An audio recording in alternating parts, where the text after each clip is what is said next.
all of the amenities that one could ever want. It's small enough that you're not tripping over each other every day.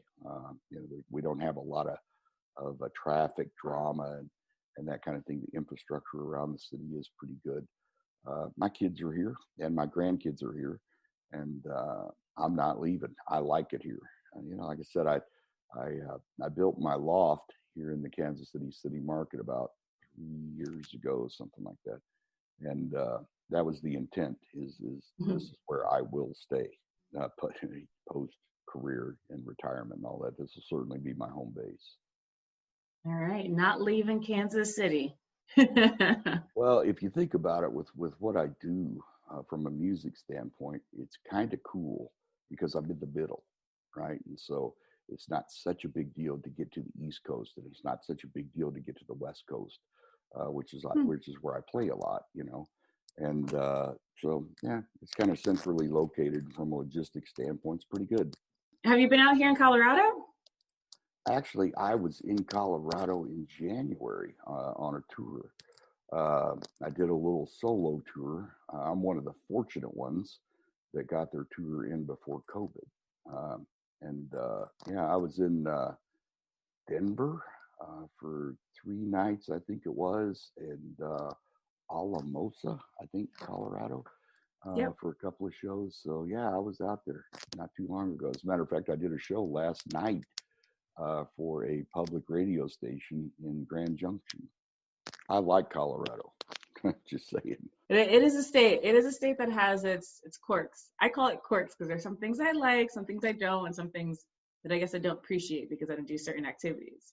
So you said you did a show. Is this all live streaming shows, or? Yeah. I mean, yeah, I guess it has to be the a live stream shows. That's the theme these days, right? With the quarantine and COVID and all the stuff that's going on, right? That's the thing, is to do these live stream shows.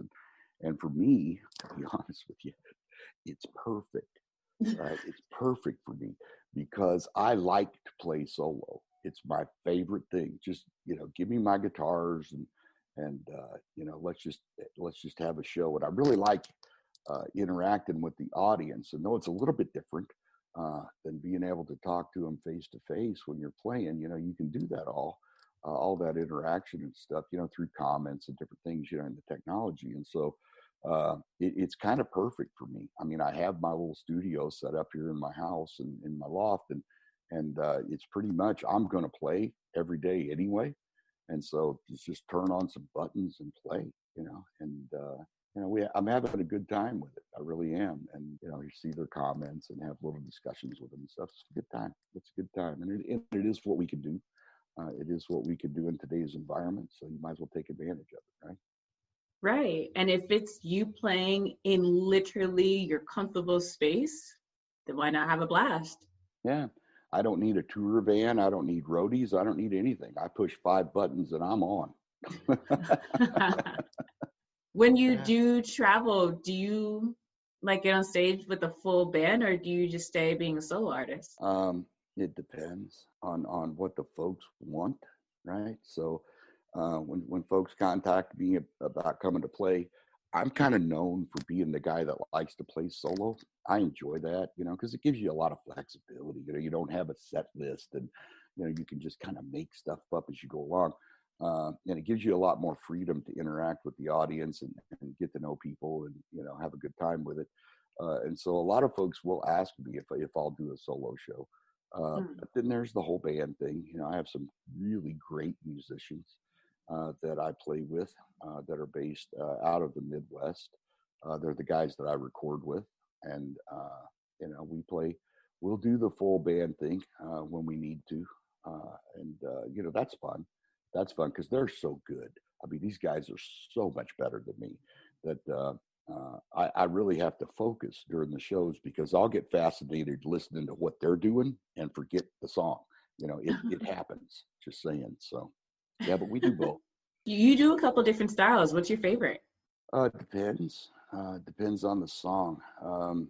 So, because I'm a songwriter, right? I can choose, what kind of style really fits the song best. When people ask me that by typical reply is, okay, what's your favorite kid? Well, nobody's going to tell you what your favorite kid is, right? People ask me, I have about 12 guitars or so, and people ask me, which is your favorite guitar? And I can't even do that. I can't even say that's my favorite guitar. So it just depends, an example would be, I played this show last night, and I was really in a chill mode. It was really chill. And so, I pretty much played pretty chilled out stuff, for the whole show. And people enjoyed that, and that was kind of where I was. And so, it's all good. So I've got another one tomorrow, and I'll probably have to kick it up a notch and rock it out a bit. But, it just depends. But if I had to pick what I'm most comfortable with and what I really enjoy doing, it's the really mellow, pretty love song stuff. That's really my thing. I really enjoy that. I think it gives you an opportunity to say some things that you probably wouldn't say face to face, with anybody.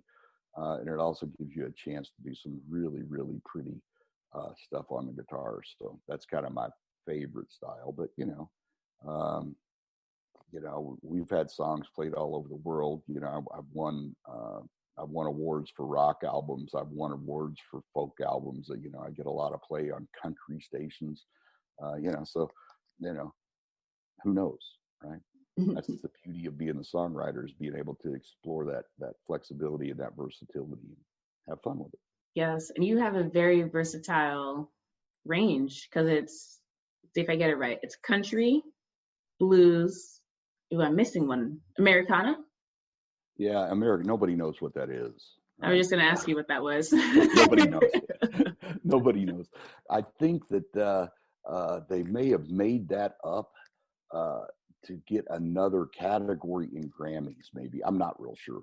But if you look at who they label as Americana, it's pretty much anybody. I mean, I saw the other day that Bruce Springsteen is now called Americana. So is Bob Dylan. Really? Those guys might be a little bit different, So yeah, I think it's just kind of a catch-all thing that they use. Do you remember the first song you wrote? I do. It sucked.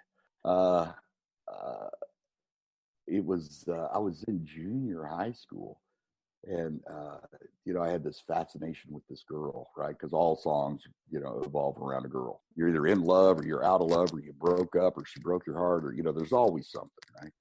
And I had played in a school, kind of talent show thing, and I had played a John Denver song, right? Since you're from Colorado, a John Denver song, and this girl came up to me and she was like, "Oh my God, that was just so good," Well, you're in junior high, right? And so, she said, "I would really like it if you'd write me a song," right? And I thought, well, never written a song before, but really, how hard could it be? That goes to show you the ignorance of youth, right? But I wrote this song, and it was terrible. It was absolutely terrible, but I remember bits and pieces of it.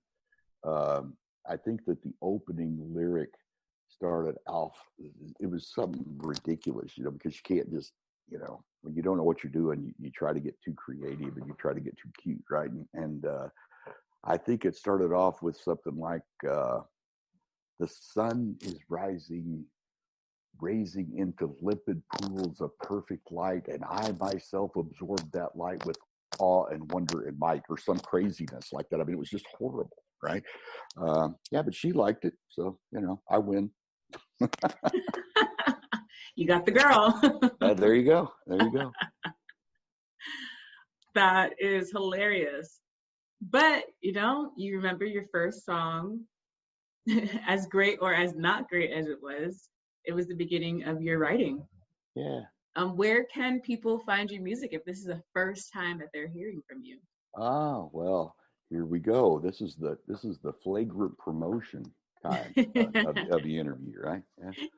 So, our music is everywhere, right? Any place that you get music today, iTunes, Amazon, Spotify, pick one, Pandora. and that you could access the music there for sure. I do have a website that I keep somewhat updated on some of the things that are going on, and you could go there, which is just billabernathy.com. You can go there and you can see a little bit more about me and hear a little bit more of my story and some of the things that I've done, and read a little bit more in depth maybe about the music. There's a bajillion album reviews and that kind of stuff out there if you're into reading that, and a few interviews. So it's a good place to kind of figure out who I am. I've found that from a social media standpoint, most of my audience is more into Facebook than they are some of the other things. Now, obviously, we're on Facebook and Twitter and Instagram and a bunch of them.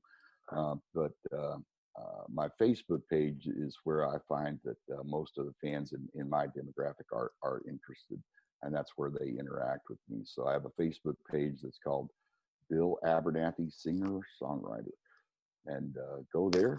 Check it out. If you like what you see, hit that little button. Bill Abernathy, Singer-songwriter on Facebook. That's where we're doing the bulk of these live shows, right? So you could go there and catch them, when I'm playing live and all that. And then there's a bunch of videos and a bunch of stuff out there. So if you're interested in learning more about me or seeing what I do musically, there it is. That's where you can find it. Thanks for tuning into this week's episode of the Things of That Nature podcast. I'm your host, Rockshana, and today we got to speak to a Kansas City-based folk singer-songwriter, Bill Abernathy. Be sure to tune in each week for a new episode, and remember, everything and anything goes, the sky is the limit. Music for the Things of That Nature podcast is an original track brought to you by Jared Sacramento called Dosage.